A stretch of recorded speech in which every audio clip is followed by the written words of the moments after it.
Assalamualaikum warahmatullahi wabarakatuh. Kenalan yuk, kalau nggak kenalan mana bisa kenal, hahaha. Astagfirullah keselak. Lanjut, yang pakai kerudung mocha Tri Lestari. Yang pakai kerudung pink namanya Dwi Lestari. Yang foto di hutan namanya Nurul Zalfa. Yang cowok satu-satunya namanya Nur Fajri Moksidik. Ini video tugas mata kuliah konsep dasar AIPS SD. Kami mohon dukungan dari kalian semuanya dengan menekan tombol like. Dan jangan lupa di like, komen, dan share ya. Selamat menyaksikan sayang. Baik, yang pertama yang akan dibahas yakni kerajaan Islam di Nusantara. Menurut berbagai sumber sejarah, agama Islam masuk pertama kalinya ke Nusantara sekitar abad ke-6 Masehi. Saat kerajaan-kerajaan Islam masuk ke tanah air pada abad ke-13, berbagai kerajaan Hindu-Buddha juga telah mengakhiri masa kejayaannya. Kerajaan Islam di Indonesia yang berkembang saat itu turut menjadi bagian terbentuknya berbagai kebudayaan di Indonesia. Kemudian, salah satu faktor yang menjadikan kerajaan-kerajaan Islam makin berjaya beberapa abad yang lalu ialah karena dipengaruhi oleh adanya jalur perdagangan yang berasal dari Timur Tengah, India, dan negara lainnya. Semakin berkembangnya kerajaan-kerajaan Islam di Indonesia, sekitar abad ke-13 juga didukung oleh faktor lalu lintas perdagangan laut Nusantara saat itu. Selanjutnya yang akan dibahas mengenai 10 kerajaan Islam di Indonesia. Yang pertama, ada Kerajaan Perlak pada 840 Masehi sampai 1292 Masehi. Kerajaan Perlak atau Kesultanan Perlak dikenal menjadi salah satu pusat perekonomian di Aceh. Banyak pedagang dunia yang melakukan transaksi jual beli di wilayah Perlak, Aceh Timur, mulai dari pedagang Cina, India, Gujarat, Persia, sampai Arab yang tertarik untuk berkunjung. Komoditas unggulan dari wilayah Perlak adalah kayu perlak yang menjadi bahan baku membuat kapal laut. Yang kedua, Kerajaan Ternate pada 1257 Masehi. Kerajaan Ternate atau Kerajaan Gapit terletak di Maluku Utara. Kerajaan ini didirikan oleh Sultan marhum dan menjadi pusat rempah-rempah saat itu. Yang ketiga, Kerajaan Samudra Pasai pada 1267 Masehi sampai 1521 Masehi. Sultan Malik Al-Saleh atau Merasilu menduduki kursi singgasana pertama di Samudra Pasai. Merasilu adalah menantu raja terakhir dari Kerajaan Perlak, yakni Muhammad Amir Syah. Samudra Pasai sukses menjadi pusat perdagangan rempah-rempah dunia sampai menerbitkan mata uang dirham dari emas murni sebagai alat tukar resmi. Yang keempat, Kerajaan Goa. Kerajaan Goa di Sulawesi Selatan mulai memeluk agama Islam pada abad ke-16. Kerajaan Goa terus berkembang sesudah melebur dengan Kerajaan Talo. Kedua kerajaan ini memiliki prajurit yang hebat dan merajai perdagangan di timur Nusantara serta produsen kapal pesinis serta Lombok. Kerajaan Islam di Indonesia yang kelima adalah Kerajaan Malaka yang didirikan oleh Parameswara sekitar tahun 1405 Masehi. Kesultanan ini menguasai jalur perlayaran serta perdagangan di Selat Malaka sekitar abad ke-15. Yang keenam, Kerajaan Islam Cirebon pada 1430 Masehi sampai 1677 Masehi. Kerajaan Islam di Cirebon disebut sebagai kerajaan yang menyebar Islam pertama kali di Jawa Barat. Salah satu pimpinannya yang terkenal adalah Sunan Gunung Jati. Pada tahun 1677 Masehi, Kerajaan Islam Cirebon terbagi menjadi dua, yakni Kesultanan Kanoman dan Kesultanan Kasepuhan. Yang ketujuh, Kerajaan Demak pada 1478 Masehi sampai 1554 Masehi. Kerajaan terbesar di kawasan pesisir Pulau Jawa ini didirikan oleh Raden Fatah setelah hancurnya Majapahit. Beberapa raja Demak yang terkenal ialah Sultan Trenggono, Pati Unus, Arya Penangsang, dan Sunan Prawata. Yang ke-8, Kerajaan Islam Banten pada 1526 Masehi sampai 1813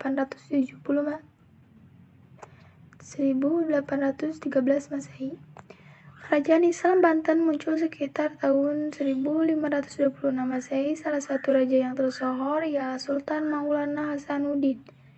Dalam perkembangannya, Kerajaan Islam Banten mampu menumpas monopoli perdagangan VOC di bawah kepemimpinan Sultan Agung Tirtayasa. Yang ke-9 ada Kerajaan Pajang pada 1568 Masehi sampai 1586 Masehi. Kerajaan Islam di Indonesia selanjutnya adalah Kerajaan Pajang. Salah satu rajanya yang terkenal adalah Jaka Tingkir. Semasa kekuasaannya, Jaka Tingkir berhasil mengekspansi wilayah sampai timur, yakni Madiun, Blora, dan Kediri. Peninggalan kerajaan Pajang antara lain dari Pasar Laweyan dan makam Sultan Hadiwijaya di Surakarta. Yang terakhir, Kerajaan Mataram Islam 1588 Masehi sampai 1680 Masehi. Sejarah kerajaan Islam di Indonesia yang terakhir ada Kerajaan Mataram Islam. Kerajaan ini berpusat di Kota Gede, Yogyakarta. Kerajaan Mataram Islam didirikan oleh Ki Ageng Sela dan Ki Ageng Pemanahan. Pada mulanya, Mataram Islam ialah Kadipaten Kerajaan Pajang. Kerajaan Mataram Islam berada di tengah kejayaan ketika dipimpin Sultan Agung. Selanjutnya mengenai kerajaan Hindu-Buddha. Lahirnya kerajaan-kerajaan bercorak Hindu-Buddha dan berkurangnya peran kepala suku dalam mengatur kehidupan politik, para ahli Shepherd, Jah Elf Muns, dan Syed Majumdar meyakini kaum kesatria berperan besar. Kaum kesatria dapat terlihat dari karya kesusastraan yang banyak menyebutkan kedatangan pangeran-pangeran dari India. Sementara itu, Muns meyakini bahwa peran besar kaum kesatria setelah mengkaji sejarah politik yang terjadi di India dan munculnya dinasti-dinasti di Jawa. Kerajaan Kutai. Letak Kerajaan Kutai berdiri pada abad ke-5 meter di lembah Sungai Mahakam, Kalimantan Timur. Nama Kutai diambil dari nama daerah tempat ditemukannya prasasti Kutai. Wujud prasastinya berupa 7 buah tugu batu besar yang disebut yupa. Ketujuh yupa ini merupakan sumber sejarah Kutai. Kerajaan Tarumanegara. Kerajaan ini berdiri di Jawa Barat pada akhir abad ke-5. Wilayah Tarumanegara meliputi hampir seluruh Jawa Barat, tepatnya dari sekitar Banten, Jakarta sampai Cirebon. Dalam bukunya Geografi, ahli ilmu bumi Yunani kuno ini menyebutkan bahwa di timur jauh ada sebuah kota Bern, Kerajaan Holding. Ada berita dari Cina pada masa dinasti Tang menyebutkan bahwa di Jawa ada suatu kerajaan yang bernama Holing atau Kaling, tepatnya di Jawa Tengah dekat Jepara.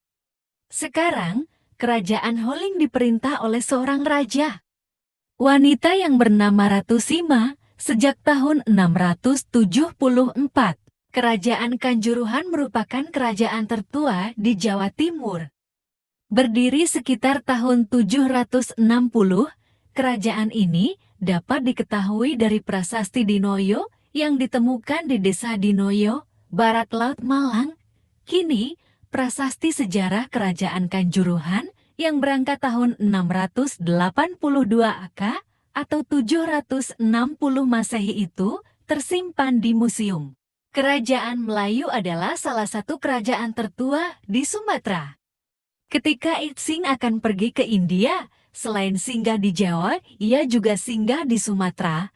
Kerajaan Melayu sempat hilang dari pemberitaan dan baru muncul kembali sebagai kerajaan merdeka di masa pemerintahan Raja Adityawarman pada abad ke-1. Kerajaan Tulang Bawang terletak huluway antara Manggala dan pagar Dewa Itsing. Dalam beritanya juga menyebutkan adanya kerajaan Tolang Powang Tulang Bawang. Kerajaan Sriwijaya letak berada tepian Sungai Musi. Palembang, Sumatera Selatan. Kerajaan Buddha yang berdiri di Sumatera pada abad ke-7. Pendirinya adalah Raja Dapuntahyang. Kerajaan Mataram kuno. Berdirinya Kerajaan Mataram kuno pada abad ke-8 di pedalaman Jawa Tengah, berdiri Kerajaan Mataram Hindu. Pendirinya adalah Raja Sanjaya. Kerajaan Medang Mataram. Pada masa pemerintahannya, Raja Wawa diperkirakan ibu kota Mataram sempat dipindahkan ke Medang pada tahun 925 Masehi, tepatnya di sekitaran daerah Purwodadi, Semarang. Lalu Kerajaan Kediri, pembagian Kerajaan Kahuripan menjadi Jenggala, Kahuripan dan Panjalu. Kediri dikisahkan dalam prasasti Mahaksubya 1289 Masehi, Kitab Negara Kertagama 1365 Masehi, dan Kitab Calon Arang 1540 Masehi.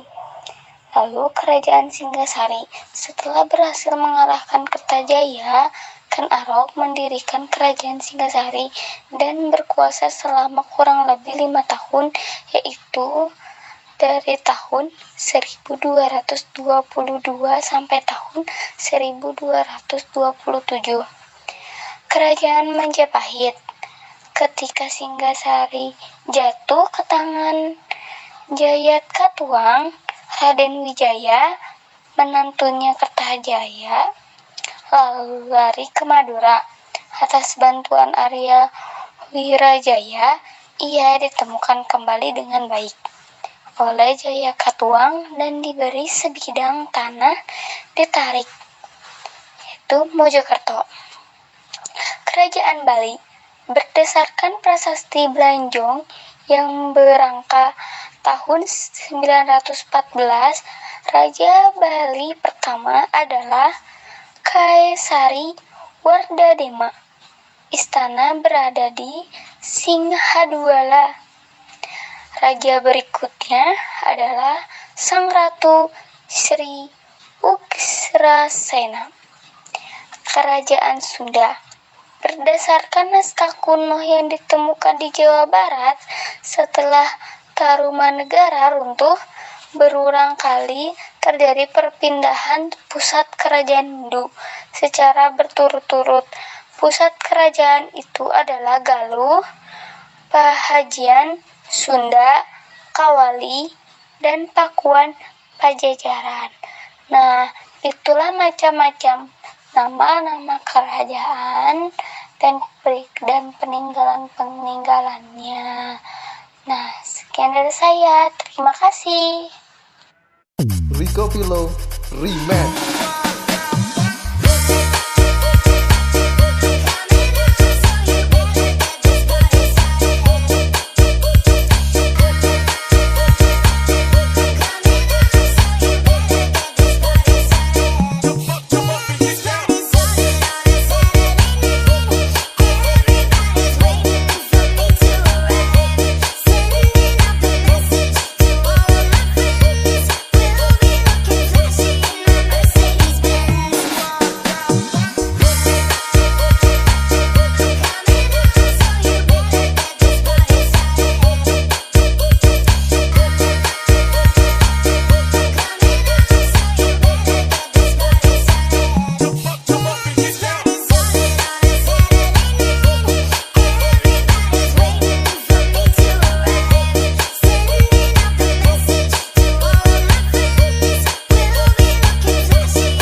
Sekian video tugas IPS yang membahas mengenai kerajaan Islam, Hindu-Buddha. Mohon maaf bila ada kesalahan dan salah kata atau ketidaksesuaian dan kurang menarik, karena yang menarik hanyalah dia. Wassalamualaikum warahmatullahi wabarakatuh.